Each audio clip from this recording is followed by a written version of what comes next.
त्योहारों का मौसम था। दीपावली नज़दीक थी। सारे मोहल्ले में चहल पहल थी। कहीं दिए रंगे जा रहे थे, कहीं मिठाइयों की खुशबू फैल रही थी। ऐसे ही माहौल में किरण और उसकी सास सुशीला देवी बाजार जाने की तैयारी कर रही थी। सुशीला देवी बोली, किरण बेटा, थाली दिए और पूजा का सामान देख ले, कहीं कुछ रह ना जाए। किरण मुस्कुराते हुई बोली, माँ जी, सब कुछ देख लिया।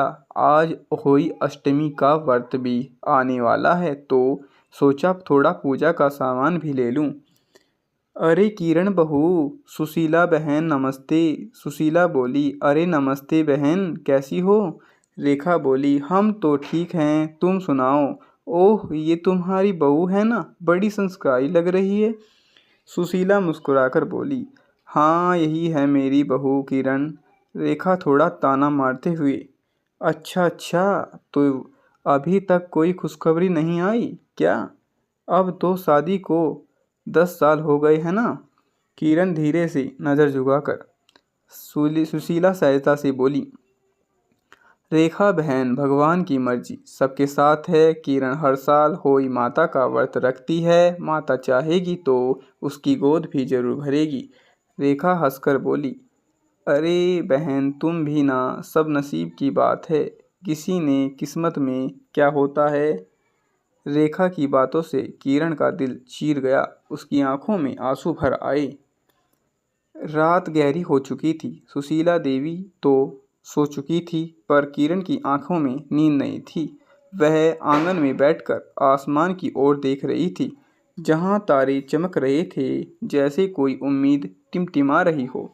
किरण रोते हुए कहती है, हे होई माता, हर साल मैं सच्चे मन से आपका व्रत रखती हूँ, फिर भी मेरी गोद खाली क्यों है माँ? क्या मुझसे कोई भूल हो गई है? माँ, इस बार मेरी पुकार भी सुन लो, मेरी झोली में एक नन्हा सा सुख दे दो। अचानक आगमन एक तेज प्रकाश फैला। किरण ने आंखें बंद कर ली और जब खोली, सामने होई माता खड़ी थी, तेजोमय दयालु। होई माता कोमल स्वर में बोली, किरण बेटा, तेरा विश्वास अटूट है, तेरी प्रार्थना मैं सुन चुकी हूँ, तेरी झोली अब खाली नहीं रहेगी। अगली होई अष्टमी से पहले तू माँ बन जाएगी। किरण रोते हुए हाथ जोड़ती है, माँ माँ, आपने मेरी सुन ली, धन्यवाद होई माता। अगले दिन किरण ने पूरी श्रद्धा से व्रत रखा, पूजन किया, कथा सुनी और तारे देखकर व्रत खोला। रात को उसने अपनी सास सुशीला देवी को सारी बात बताई कि माँ ने दर्शन दिए। सुशीला आश्चर्य से बोली, क्या कह रही हो बहू? होई माता के दर्शन हुए तुम्हें? बेटा, ये कोई साधारण बात नहीं। अब मुझे पूरा यकीन है, इस बार माता ने तेरी गोद जरूर भरेगी। कुछ ही महीनों बाद किरण को महसूस हुआ कि उसकी तबीयत अलग है। वह डॉक्टर के पास गई और जो खबर मिली वह सुनकर उसकी आंखों से खुशी का ठिकाना नहीं था। किरण रोते हुए कहती है, माँ जी, होई माता ने सुन ली मेरी पुकार, मैं माँ बन जाऊंगी। सुशीला भावुक होकर बोली, जय होई माता। बेटा, आज मेरा विश्वास सच हो गया, भगवान कहीं भी भक्त की पुकार जरूर सुनते हैं। 9 महीने बाद किरण ने एक सुंदर से बेटे को जन्म दिया। घर में खुशियों की लहर दौड़ गई। सुशीला देवी ने उस नन्हे को गोद में लिया और बोली, सुशीला बेटा, बेटा, तेरे आने से हमारे घर में फिर से उछाल आ गया। माता की कृपा से सदा बनी रही तुझ पर।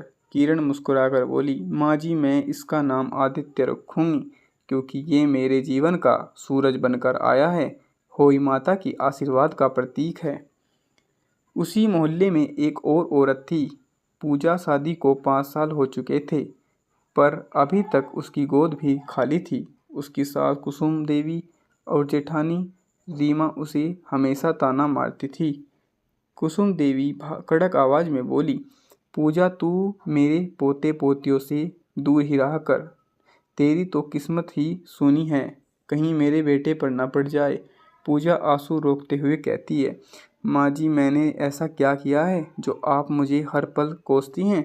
मैं भी तो इंसान हूँ, माँ बनने की चाह मुझ में भी है।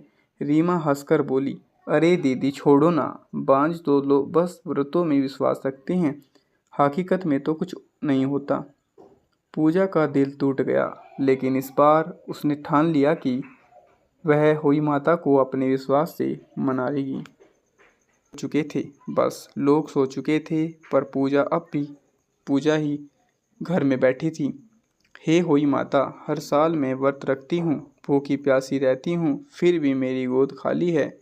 माँ, आज आखिरी बार आपसे विनती करती हूँ, या तो मेरी झोली खुशियों से भर दो, या मुझ में जीने की ताकत खत्म कर दो। तभी एक चमकदार प्रकाश फैलता है और होई माता भी प्रकट होती है।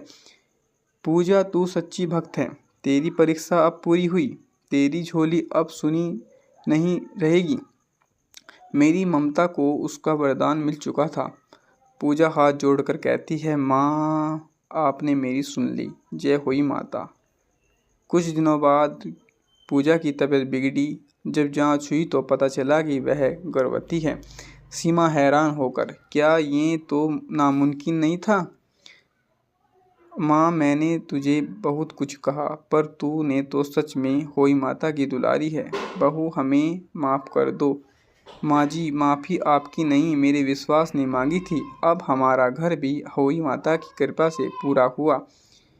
कुछ महीनों बाद पूजा ने भी एक सुंदर बेटे को जन्म दिया। मोहल्ले में दो नन्हे मेहमान थे, किरण का आदित्य और पूजा का आरव। दोनों परिवारों ने मिलकर होई माता का भव्य उत्सव मनाया। सुशीला देवी बोली, देखो बेटा, भगवान पर सच्चा विश्वास कभी व्यर्थ नहीं जाता। होई माता हर उस औरत की पुकार सुनती है जो सच्चे मन से उन्हें याद करती है। अगर तुम्हारे जीवन में भी कुछ इच्छा अधूरी रह गई है तो माता पर विश्वास रखना जरूरी है। भगवान के घर देर है पर अंधेर नहीं। ऐसी ही मोरल कहानी देखने के लिए हमारे चैनल को लाइक सब्सक्राइब कर लीजिए और प्यारा सा कमेंट भी कीजिए।